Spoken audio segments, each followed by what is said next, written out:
जेकॾहिं मां तव्हांखे चवां तव्हांजी नौकरी, तव्हांजो मुस्तक़बिल, तव्हांजूं सलाहियतूं शायदि 10 साल न पर रुगो 2 सालनि में टोटली ख़तम थी थियूं सघनि। इहो ओपरो लॻंदो न, पर तारीख़ अहिड़े वाक़िअनि सां भरियल पई आहे। जॾहिं हारिन ट्रैक्टरनि खे मज़ाक़ सम्झियो, जॾहिं लिखण वारनि प्रिंटिंग प्रेस खे रद्द कयो त इहे सभु पोइ ते रहिजी विया। हाणे ॿीहर ईअं ई थी रहियो आहे।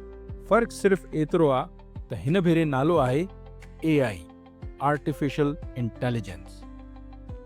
AI को फिल्मुनि वारो रोबोट नाहे। AI अॻु में ई असांजे चौधारी मौजूदु आहे। तव्हांजे फ़ोन में, तव्हांजी यूट्यूब हिस्ट्री में ऐं गूगल मैप्स में। AI लिखणु ॼाणे थो, AI तर्जुमो करे थो, AI तस्वीरूं ठाहे थो, AI गीत ॻाए थो ऐं ॿियो AI इंसान वांगुरु ॻाल्हाए बि सघे थो।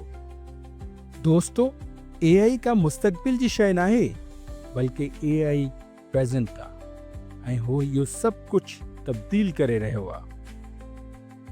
हाणे अव्हां चवंदव, मां त सिंध में आहियां, मां AI जो छा कंदुसि? दोस्तो, लाड़काणे जो शागिर्दु AI सां अंग्रेज़ी सिखी थो सघे।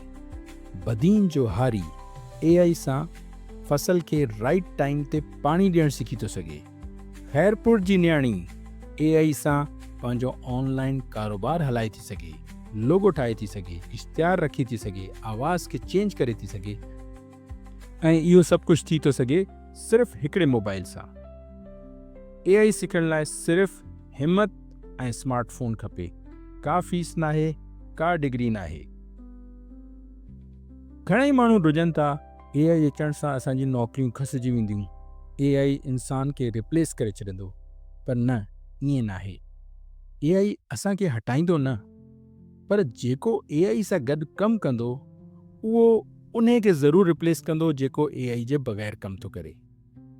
ॻाल्हि इहा आहे त इंसान AI सां गॾु उन्हनि खां अॻे निकिरी वेंदो जेके AI खां ड्रुजनि था। अॼु मां तव्हांखे तारीख़ जे हिकु सबक़ जी यादि ॾियारणु थो चाहियां।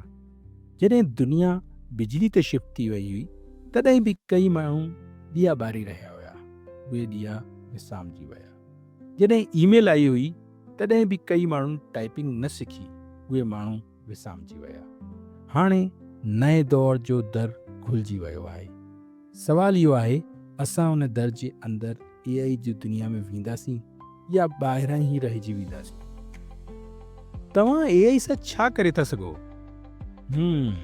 इहो सुठो क्वेश्चन आहे। तव्हां चैट GPT सां CV लिखी था सघो, असाइनमेंट ठाहे था सघो, लेटर ड्राफ्ट करे था सघो। तव्हां कैनवा आर्टिफिशियल इंटेलिजेंस सां पंहिंजे दोस्त जी सालगिरह जो कार्ड डिज़ाइन था करे सघो। तव्हां AI सां पंहिंजी वीडियो ठाहे उन खे सिंधी या अंग्रेज़ी में ट्रांसलेट करे था सघो। AI न सिर्फ़ु यूट्यूब जी स्क्रिप्ट एडिटिंग ऐं सब टाइटल डिज़ाइन थी करे सघे, बल्कि हे तव्हांखे हर शइ जो कंप्लीट सोल्यूशन ॾेई थी सघे ऐं इहा कंप्लीट टीम तव्हां वटि अवेलेबल आहे तव्हांजे खीसे में, ऐं उहा बि बिल्कुलु फ्री। को ऑफिस न आहे, को ख़ासि इल्मु, प्रोफेशनल या एक्सपर्टीज़ नॉलेज न घुरिजे, सिर्फ़ु तव्हांजी विल खपे। आख़िरी ॻाल्हि ॿुधो, दुनिया बीहण वारी न आहे ऐं उहे ई माण्हू कामयाब थींदा जेका तब्दीली खे एक्सेप्ट कंदा। ऐं असां महरान जी धरती जा माण्हू, शाह लतीफ़ जी सरज़मीन जा माण्हू, असां पोइ ते रहण लाइ न आहियूं पैदा थिया। असीं सोचंदड़ आहियूं, असीं ख़्वाब ॾिसंदड़ आहियूं, असीं महरान माइंड्स आहियूं ऐं असांजो वक़्तु हाणे आहे।